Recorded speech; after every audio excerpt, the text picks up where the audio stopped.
Chaque année à Eutaux-sur-Mer, un dispositif interroge le long de la D153.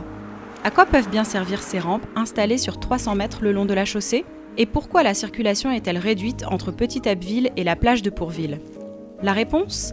Il s'agit d'un dispositif visant à sauver les amphibiens.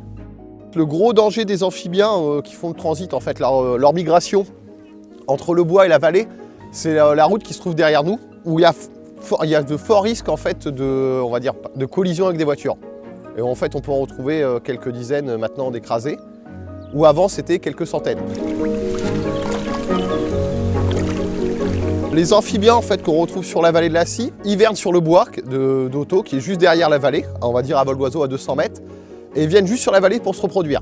Il faut savoir qu'en fait, ils ont deux modes de vie, ces amphibiens. En fait, ils ont besoin de l'eau pour se reproduire, pour pondre et s'accoupler. Et après, ils repartent dans le bois.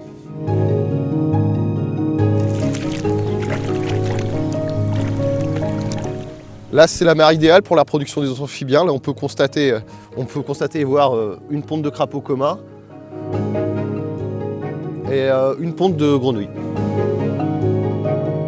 Le département, gestionnaire des 2 sites dans lesquels ont élu domicile ces grenouilles, crapauds, tritons et salamandres, a décidé de mettre en œuvre cette action depuis 2016.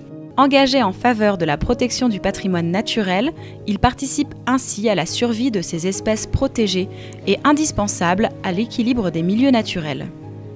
Alors ici, on est sur le dispositif vraiment qui a été mis pour protéger les amphibiens. Donc en fait, il faut savoir que cette route, qui est une départementale, en période de reproduction, il y a un arrêté municipal qui est pris pour interdire la circulation de 21h à 6h du matin, sauf pour les riverains. En journée, il y a une circulation alternée qui est mise en place, avec la pose de ces 4-5C et des rampes qui permettent au passage des amphibiens.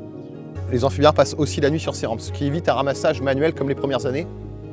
En sécurisant la traversée de ces amphibiens, le département de la Seine-Maritime, aidé de ses partenaires locaux, a sauvé plus de 20 000 amphibiens les 2 premières années.